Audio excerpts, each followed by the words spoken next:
न्हावीचा वजीर, सोनापडाचा सोन्या, किंवा बक्कासूर, निशान म्हणून एक बैल पळत होता.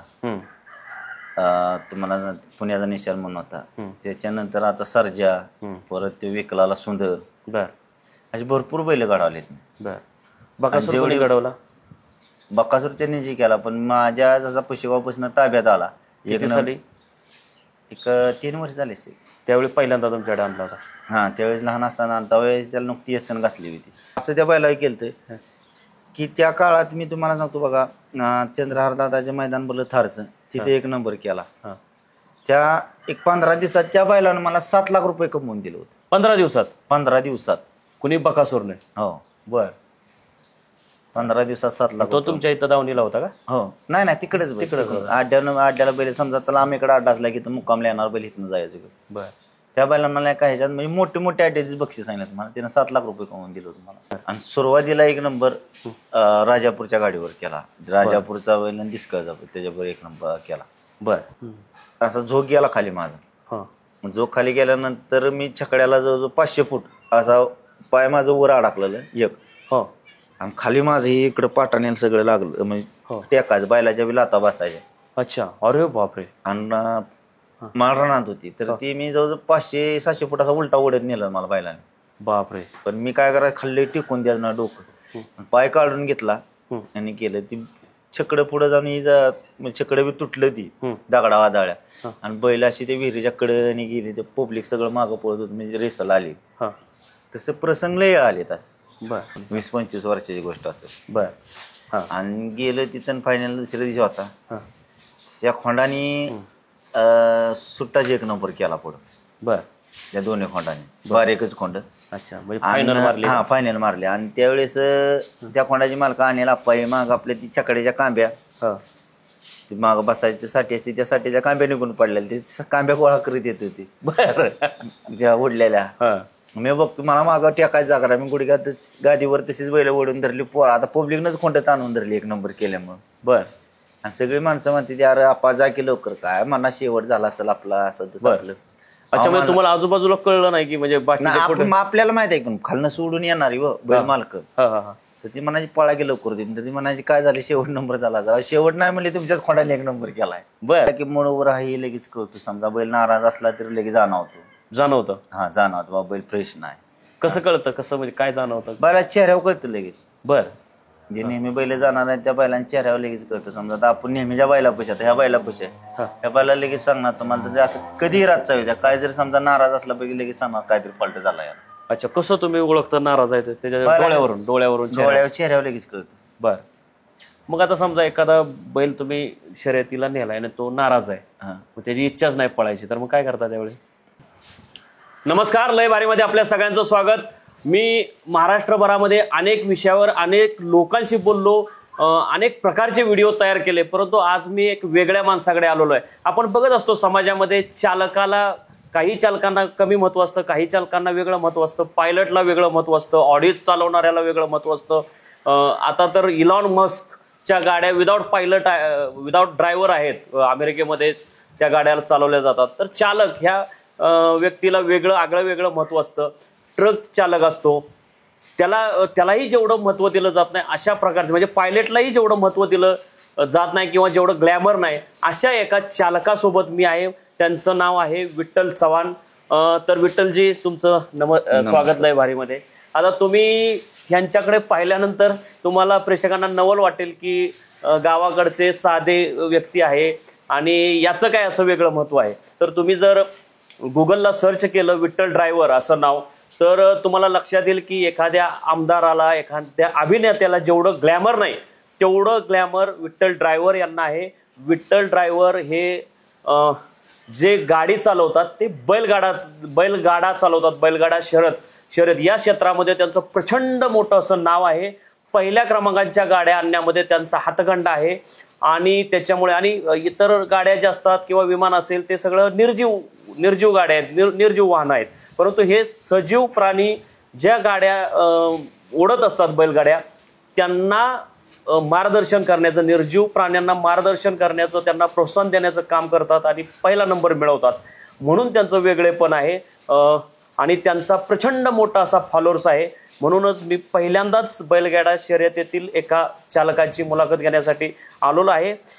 तर ड्रायव्हर साहेब, विठ्ठल ड्रायव्हर साहेब, मला सांगा, तुम्हाला कसं वाटतं तुमचं एवढं मोठं नाव आहे, वेगवेगळे लोक भेटायला येत असतील, माझ्यासारखा मुंबईचा पत्रकार, आम्ही तिकडे मंत्रालय वगैरे सोडून तुमच्याकडे आलोय, कसं वाटतं? अशी हे आता आपल्याला कसं वाटतं, आपण म्हणजे गरीब घरातला गरीब घरातला माणूस आहे आपण, पण आपल्याला या नंदीमुळं लय महत्व आपल्याला, म्हणजे तिकडे जाईल तिकडे ओळख, म्हणजे कशाला काय सुद्धा जरी अडचण आली तर आपल्या माघारे म्हणलं तरी हांडेल होती नंदीच्या आशीर्वादानं.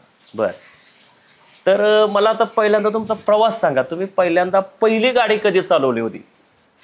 पहिले लहान असताना पहिले रेसला हे करायचो, आणि ज्यावेळेस शाळेत जा म्हणायची घरची त्यावेळेस आवताची बैल होती. आमचा आजोबा होतं त्यावेळेस, आजोबाच्या काळात आवताची 4 बैल असायची. बर. ही बैल दमली की ती एक अर्धा तास उभी करायची आणि दुसरा कोळ म्हणायचा. बर. असं म्हणजे पहिलं आजोबांचं हे होतं. बर. म्हणजे आजोबांच्या नादाने तुम्ही, आणि ते आम्ही काय करायचं, डबा घेऊन भाकरी घेऊन गेलो त्यांच्या की तिकडे शाळेतनं घरी शाळेत जायचं नव्हतं, काढायचं ना. बर. आणि त्याच्यामुळे सवय लागली पहिल्या शाळेची भाकरी घेऊन आजोबांकडे. आजोबा. बर. त्याच्यामुळे जी सवय लागली ती बैलाची सवय लागली. बर. म्हणजे साधारण हा 35-40 वर्षापूर्वीचा काळ असेल. हो. त्यावेळेचे अड्डे आणि आताचे अड्डेच म्हणतात ना? हो, अड्डेच.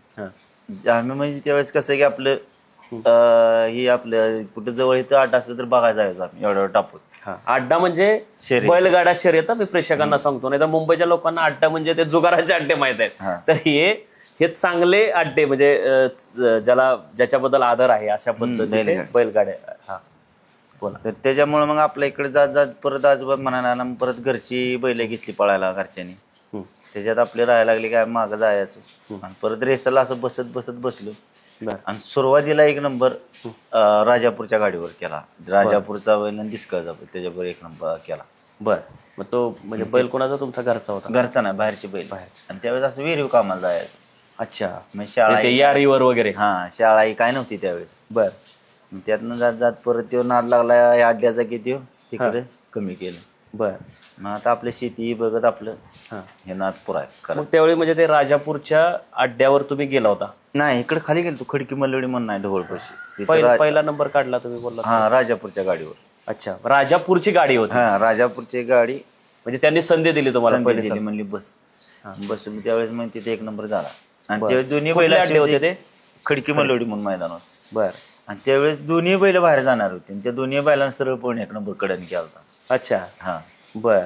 त्याच्यानंतर मग आपले घरचे बैल पळवायला लागलो, बाहेरची पळवायला लागलो. अशात हवस हवा लागल्यामुळे प्रोत्साहन मिळालं असेल की पहिला नंबर. त्यावेळेस मग 1 नंबर केलं, त्यावेळेस मला बक्षीस किती मिळालं? 100 रुपये.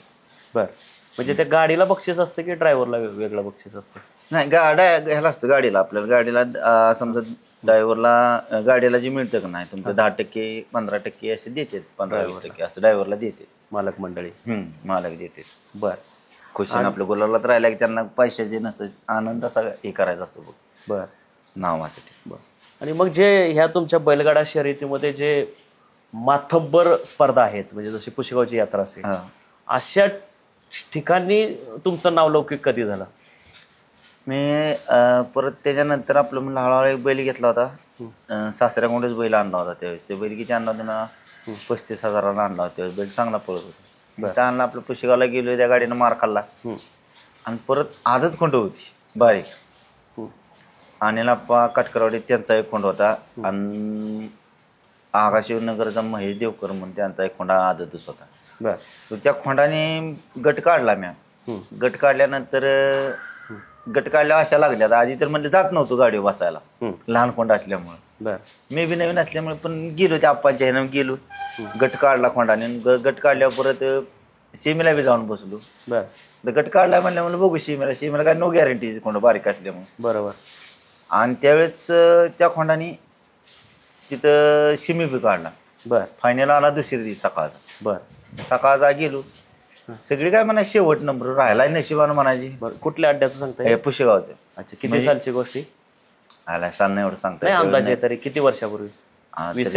20-25 वर्षाची असेल गोष्ट. नाही, मध्ये बोलणार 20-25 वर्षाची गोष्ट असेल. बर. आणि गेलं तिथं फायनल दुसऱ्या दिवशी होता. त्या खोंडाने सुट्टाच एक नंबर केला पुढं बर. त्या दोन्ही खोंडाने बारीकच खोंड. अच्छा, म्हणजे फायनल मारली. हा फायनल मारले. आणि त्यावेळेस त्या खोंडाची मालका आणेल आप्पाई माग आपल्या ती छकड्याच्या कांब्या ती माग बसायची साठी असते त्या साठीच्या कांब्या निघून पडलेल्या ते कांब्या गोळा करीत येत होती बर. त्या उडलेल्या. मी बघतो मला मागं टेकायची जागा मी गुडघ्यात गादीवर तशीच बैल ओढून धरली. आता पब्लिकनच खोंड आणून धरली एक नंबर केल्यामुळं. बर. आणि सगळी माणसं म्हणते अरे आपा जा की लवकर काय मना शेवट झाला असेल आपला असं तसं. अच्छा, म्हणजे तुम्हाला आजूबाजूला कळलं नाही की म्हणजे आपल्याला माहित आहे पण खालनं सोडून येणारी बैल मालक तर ती म्हणायची पळा की लवकर देईन. तर ती म्हणायची काय झाली शेवट नंबर झाला. शेवट नाही म्हणले तुमच्याच खोंडाने एक नंबर केलाय. बर बर. त्या खोंडाने तिथे एक नंबर सुरुवातीला मी त्या खोंडाने केला होता. अच्छा. आणि त्या खोंडाने अन्यत्र कुठं पहिला नंबर मारला होता का? परत भरपूर मारले खोंडाने. नाही नंतर मारले ती त्यांची पहिली वेळ. तिथंच त्यावेळेस संदीप भाईंनी त्यातला खोंड मला वाटते त्यावेळेस 351 खोंड घेतला त्यातला आदत आणि एक विकलाच नाही त्याने घरी ठेवला. हे आदत म्हणजे काय? हे मी बरेच दूध दाताचं. दुधी दाताचा. दूध दाताचं. अच्छा. म्हणजे 2.25 दुधी दाताचा म्हणजे काय? जे लहानपणी दात येतात ती दात असतात त्याला 8. बर. त्या 8 मधलं म्हणजे समजा आता म्हशी द्यायला लागलं तर मोठा व्हायला लागला कोण की ती त्यातलं 2 दात पडतं मधलं. बर. मग असं परत दात पाडत वाढत 4 6 दाती. अच्छा. आणि जुळला मग म्हणणार शेवटचं दात 8 पाडलं कडे दात पाडले की. अच्छा, 8 वेळा त्या बैलांना दात येतात का? हो 8 वेळा दात येतात. बरं, म्हणजे जे दुधाचे दात असतात पहिल्यापासून त्याला काय आदत बोलतात? आदत. ओके.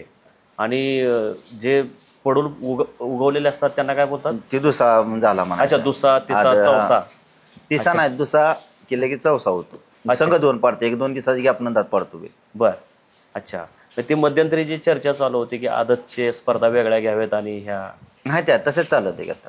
अच्छा. आता आदत एक बैल आणि ओपन म्हणले की दोन्ही बैल चांगली चालतात. बर. म्हणजे आता ओपनला जरी आपण आदत एखादा चांगला पळत असला तरी खेळायला परवानगी आहे. बर. आता मला सांगा, कोणी माणूस एखाद्या व्यवसायात गेला किंवा नोकरीला गेला तर तो नवीन जातो त्यावेळी त्याला असं वाटतं की अरे सगळे आपल्या क्षेत्रात बाकीचे सगळे रती महारथी आहेत, मीच नवीन आहे. तसं सुरुवातीला तुम्हाला असं झालं असेल ना की अरे मी हे बाकीचे जे बैलगाडा चालक आहेत ते सगळे मोठे मोठे आहेत, मीच जरा लहान आहे, पण ठीक आहे आपण प्रयत्न करूया, कष्ट करूया. आम्ही त्यावेळेस कसं व्हायचं हार मानायची नाही, प्रयत्न करायचं. मग पहिल्यांदा एक घरची गाडी मैदानात आणली, अनुभव नव्हता, गेली गाडी बाहेर आमची. बर. म्हणजे बैल बाहेर न जाणार पण त्या हाणाचा अंदाज नव्हता कुठला हाणायची. बर. परतच्या अड्ड्यात त्याच गाडीवर गट काढला. बर. आणि असा अंधार पडला की ती परत दुसरा ड्रायव्हर बसवला तिने. बर.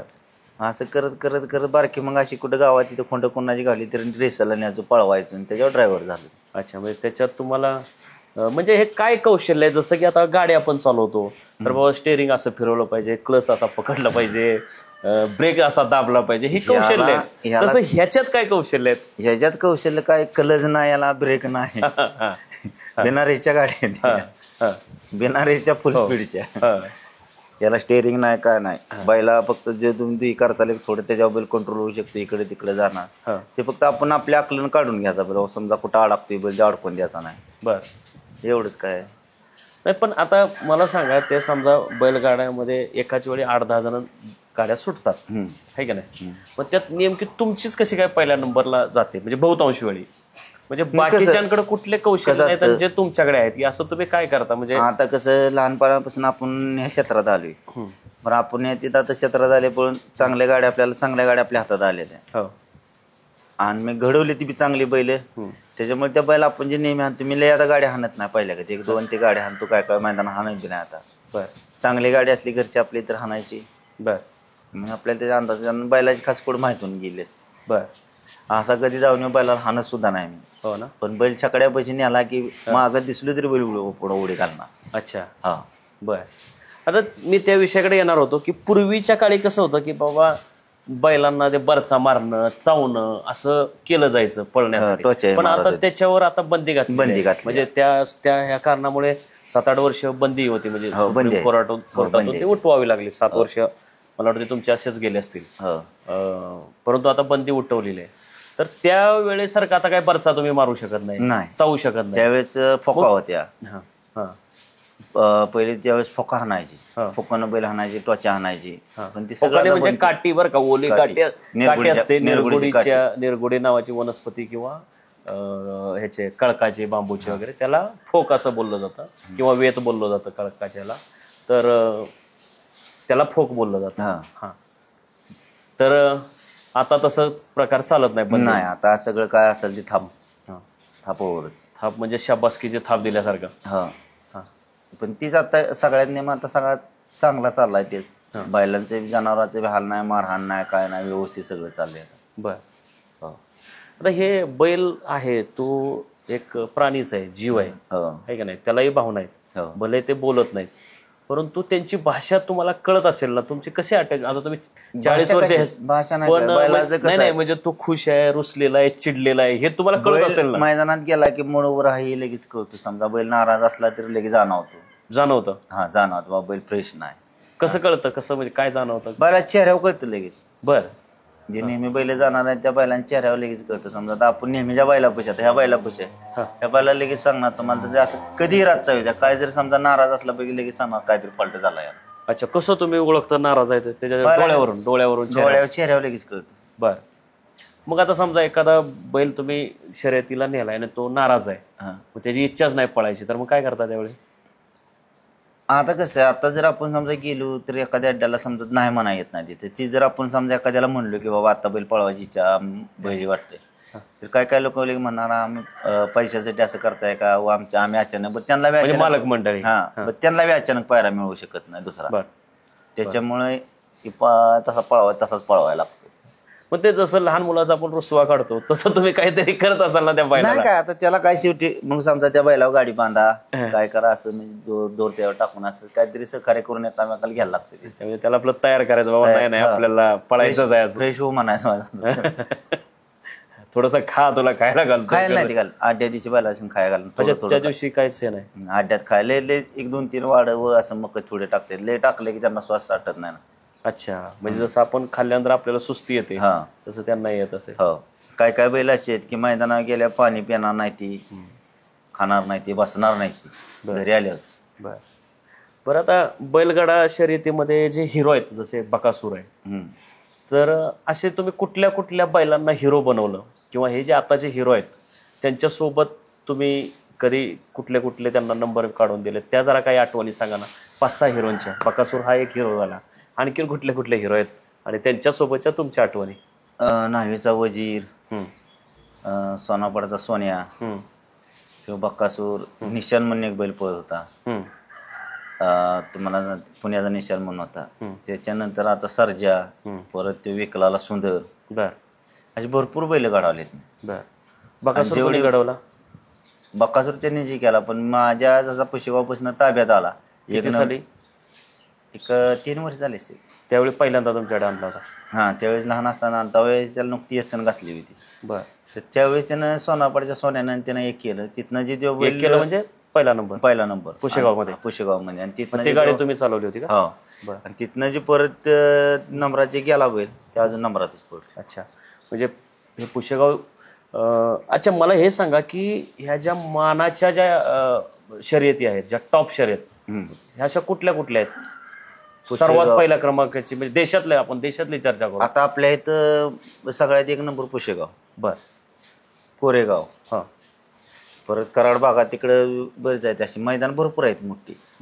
पण आता आपल्या सातारा जिल्ह्यात पुशेगाव 1 नंबर मानते. आणि महाराष्ट्रात पूर्ण म्हटलं तर पुशेगावचे 1 नंबर. महाराष्ट्रात सुद्धा? कारण ह्या मैदानाला गाडी बी तेवढी जमती आणि इतिहास बी जुना इतिहास आहे. गाड्या भरपूर येते त्या अड्ड्याला. मग बकासूरशी तुम्ही जे पहिला नंबर काढला त्याच्याविषयी थोडं विस्ताराने सांगा ना. प्रत्येक बैलाविषयी सांगा. पहिल्यांदा बकासूर विषयी सांगा तुमचं नातं, नंतर काय सुंदर विषयी सांगा, सर्जाविषयी सांगा, ईशान विषयी सांगा. आपण कसं आहे माहिती आहे, कुठलाही बैल असू द्या, आपल्या समजा आपण छकड्या बसलो आणि तो बैल आपल्या हाताखाली आला की तो लोकांचा धरत नाही, आपलाच बैल. आणि मैदानात जरी गेलो तरी आपलाच बैल म्हणणार. नंदी काय सगळं आपलंच आहे, त्याच्यामुळे नंदी कोणाचा ह्याचा त्याचा नंदी म्हणायचंच नाही. म्हणजे ज्या गाडीवर बसाल तो आपलाच. मग तुम्ही ज्यावेळी पहिल्यांदा ह्याला बकासूरला पहिला क्रमांक काढून दिला, तर मला हे सांगा की बकासूरची फारच चर्चा होते हो, म्हणजे फारच वेगळा बैल आहे, म्हणजे गावठी आहे, गावठी गावठी त्याचं बैल. वैशिष्ट्य सांगा ना, म्हणजे काय? बैलाचं कसं आहे माहितीये का, बैल गावठी असू द्या व कुठला देखणा असू द्या व देशी हे असू द्या, फक्त कसं आहे बैलाच्या धमक पाहिजे पळायची. बर बैलाच्या धमक आहे तर तो गाड्या कुठल्याही मारणार.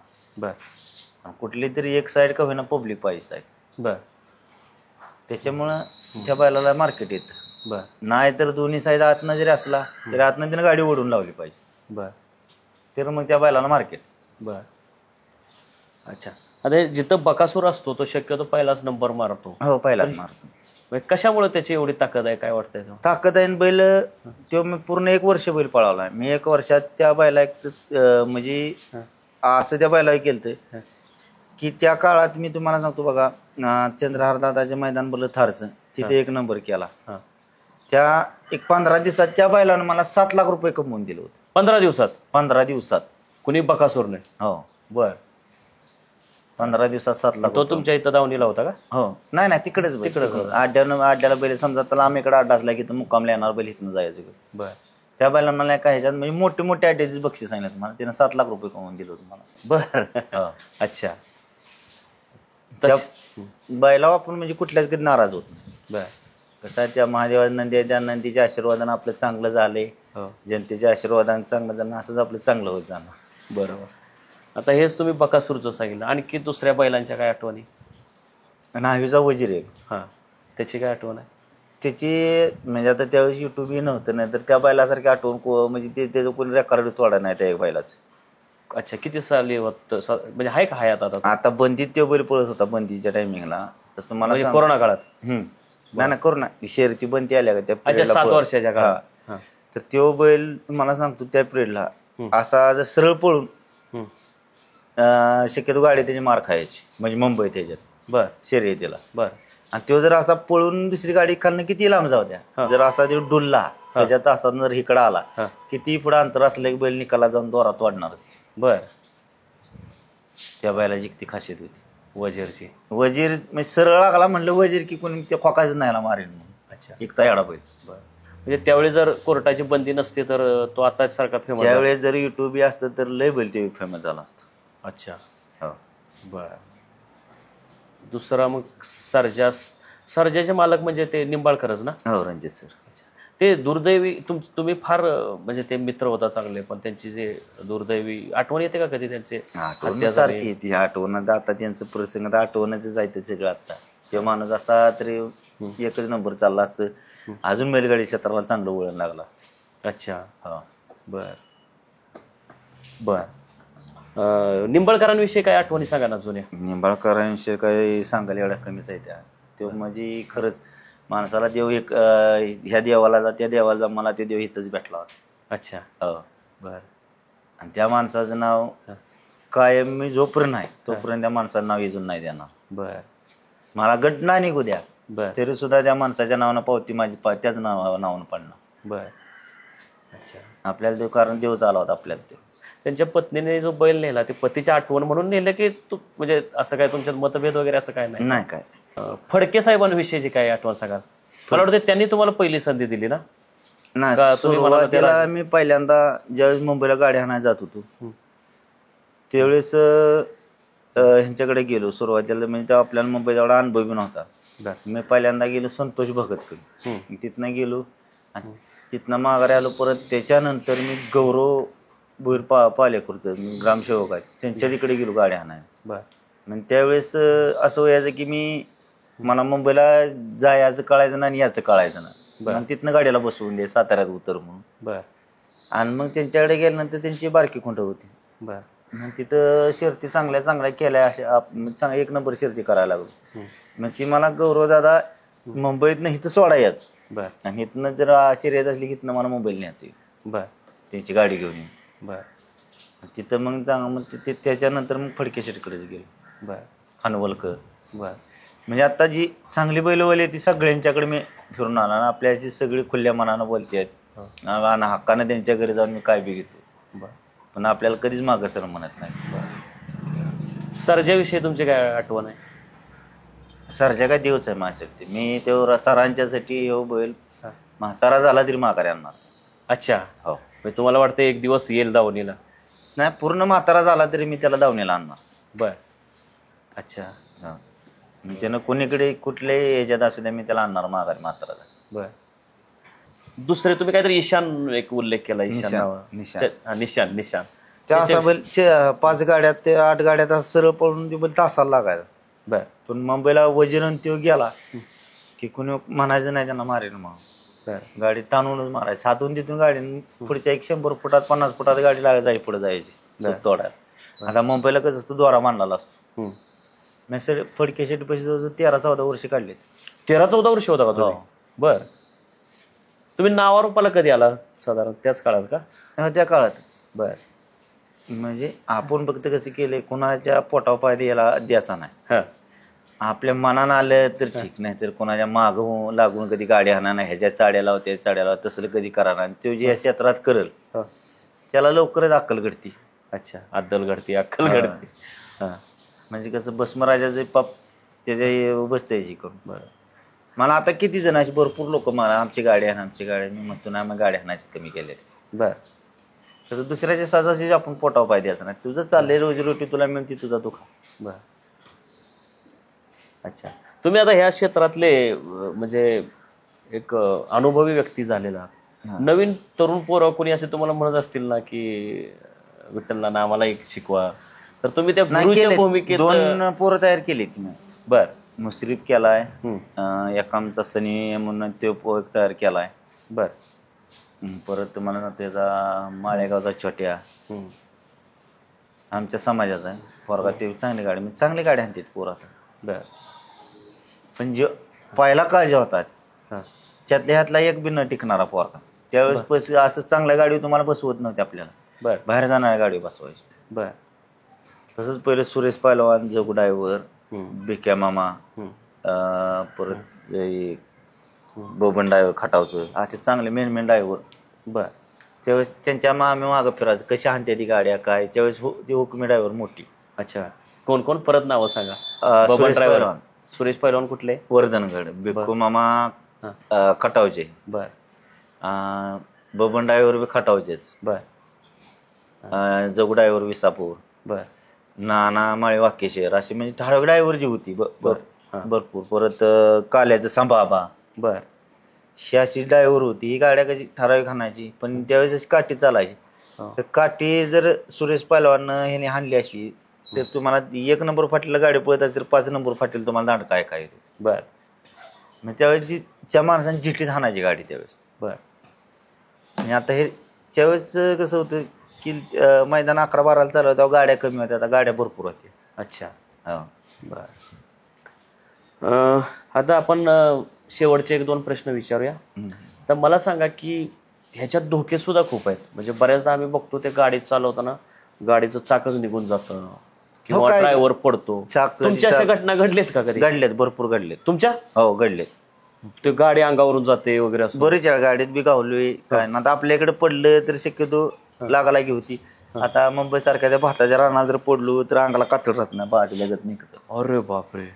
म्हणजे कसं ती भाताची रान असते ना पाण्याने झालेली, त्यामुळे खवटी धरलेलं असतं आणि ते भाजल्यागतच निघतं, कातड असं नसतं. बर.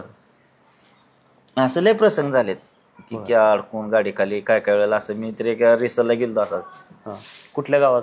शेतच गेलतो आमच्या गावा शेजारी. तिथे फाटे आपली नवीन फिरायला गेलतो. हो. ट्रेनिंगला. आणि त्यावेळेस असा झोक गेला खाली माझा. झोक खाली गेल्यानंतर मी छकड्याला जवळजवळ 500 फूट असा पाय माझं वर अडकलेलं एक. आणि खाली माझं इकडं पाटाने सगळं लागलं म्हणजे टेकायचं, बैलाच्या बी लाता बसायच्या. अच्छा. अरे बापरे. आणि माळ रानात होती तर ती मी जवळजवळ 500-700 फूट असा उलटा ओढत नेलं मला बैलाने. बापरे. पण मी काय करायचं खाल्ले टिकून द्यायचं ना डोकं. पाय काढून घेतला आणि केलं ती छकडं पुढं जाऊन छकडं बी तुटलं ती दगडा वादळ्या. आणि बैल अशी ते विहिरीच्या कडेने गेली, ते पब्लिक सगळं मागं पळत होतं म्हणजे रेसल आली. तसं प्रसंग लय आले तास. बर. एखादी अशी काही घटना आहे का की म्हणजे समजा तुम्ही गाडीतून पडलात किंवा चाक निसटले आणि तरीही बैलांनी पहिला नंबर मिळवला वगैरे असं झालंय का कधी? नाही, आपल्या ह्याच्यात झालेच नाही तसं. अच्छा. दुसऱ्या कुठल्या ड्रायव्हरच्या बाबतीत झाले का? बरेच जण झाले तस. काय चाक निघून गेले ती पण ती गाड्या बसल्या त्या. बर. असं आहे. बरेच जण झाले. तर ज्यावेळी ते एकाच वेळी 8-10 गाड्या पळत असतात, हा त्या 10 पैकी कुणाच्या जरी गाडीचं असं झालं तरी ते वाईट वाटत असेल ना मग वाईट वाटतं. कसं आहे, चांगल्या बैलाचं म्हणजे कसं आहे, पहिलं कसं होतं की पहिल्या काळात म्हणजे ह्याच्या अगोदरची मैदान होते डबल पळायची चान्स देत होती. हो. आता डबल पळायची चान्स देत नाहीत. अच्छा. एकच बैल पळवा, म्हणजे बऱ्याच बैलांना पळवायचा, हारू जितू अच्छा. आता हे झालं चालकाच्या बाबतीत, तसं बैलांच्या बाबतीतही होतं बऱ्याच वेळेस झू मोडणं किंवा हो त्याला लय त्रास- यात भरपूर होते. कवा वेटक तुटतं, कधी बैल सुटतो, असं भरपूर घडतं. म्हणजे असं कधी प्रसंग, एखादा प्रसंग सांगा ना की ज्यावेळी बैल अडचणीत आहे असं तुम्हाला वाटतं, तुम्ही चालवताय गाडी आणि मग त्यावेळी तुम्हाला दया आली असेल की तुम्ही म्हणजे की बाबा ठीक आहे नंबर नाही आला तरी चालेल पण बैलाला आपण तिथं काहीच वाचवू. करू शकत नाही आपण. अच्छा. तिथं जर समजा तुम्ही समजा आपण दया दावाय गेलो तिथं, हा. तर तो कसं असतं, 10 घरची 10 असते. हो. बैल मालकाचं जर नाही डोक्यातला द्यायला, ती ड्रायव्हरनं ओढून धरली, हा. त्या बैला अडकला, हे असले डोक्यात घेणार नाही ते. हा. त्या ड्रायव्हरनं असंच केलं तसंच केलं, मग यानं पैसेच खाल्लं. हो. अरे बाबा. चर्चा उलटी सुलटी लय होती. अच्छा, म्हणजे तुमच्यात असे आरोप होतात तुमच्या क्षेत्रात की अरे ह्याने काहीतरी विरोधकांकडनं पैसे खाल्ले पैसे वगैरे, घेतलेत असे लय होते. स्पर्धकांकडनं. हा असं असं होतं? होतं, लय लगेच होतं. अच्छा. समजा आता कसं आहे, 4-5 माळा आहे, हारजीत ही होती, हा. हारली तरी म्हणा नाही ड्रायव्हरनं काहीतरी केलेलं असेल. हा. आता ते भरपूर चालतं तसं. बर. अच्छा. आता तुम्ही एक ड्रायव्हर म्हणून, गाडीचे चालक म्हणून, बैलगाडी चालक म्हणून प्रसिद्ध आहात, फेमस आहात. असं तुमच्यासारखे अन्य कुठले कुठले ड्रायव्हर आहेत की ज्यांचा तुम्ही आदर करता, की जसे तुम्ही फेमस आहात तसे हे बी भरपूर आहे. असे जरा ज्यांचा आदर करता असे 4-5 नावं सांगा ना. आता तुम्हाला सांगा, मी ह्या क्षेत्रात जे माणूस आहे त्या माणसाला मी कुठल्याच कधी नावं ठेवत नाही. हो. हां. नाही, ज्याला तुम्ही मानता की बाबा म्हणजे असं की कुठल्या तरी एका अभिनेत्याला असं प्रश्न विचारला होता की तुम्ही कुणासोबत काम करायला घाबरता, तर त्याने असं उत्तर दिलं होतं की संजय दत्त आणि गोविंदा हे 2 असे अभिनेते आहेत की ते माझ्यापेक्षा मला मोठे वाटतात. मी आता कसं केलं, आता मी पोरं शिकवलेत, हां. तर मी पोराशनी सांगतो की मी जर एखाद्या गाडीवर बसलो हां.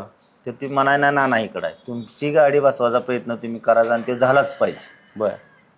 मग मला आनंद वाटतो. अच्छा. माझी गाडी, मग गुरुची गाडी मारली की मग आनंद आहे मला. बर. आणि तसं झालंय 2-3 ठिकाणी. असं झालंय हो, की तुमच्या शिष्याने तुम्हाला मारल्या त्या गाड्या. बर, आणि त्याचा तुम्हाला आनंद वाटतो की राग मी वाटतो? बक्षीस पुकारतो जाऊन त्यांना. बर. अच्छा, तुम्ही बक्षीसही दिलेत? हो, कोणाकोणाच्या बाबतीत? मुश्रीफला 2-3 वेळा दिले, समीला दिले. बर. हे कसं हारजीत आहे. बरोबर.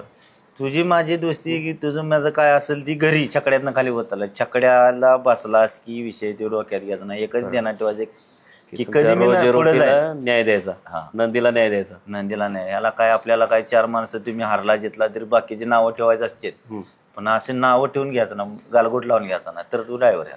अच्छा. हा. बर.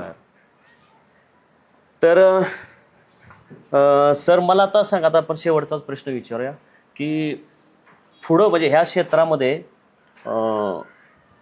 काय झालं पाहिजे असं तुम्हाला वाटतं, म्हणजे काय चांगल्या गोष्टी घडाव्यात, हे क्षेत्र आणखी नावारूपाला यावं.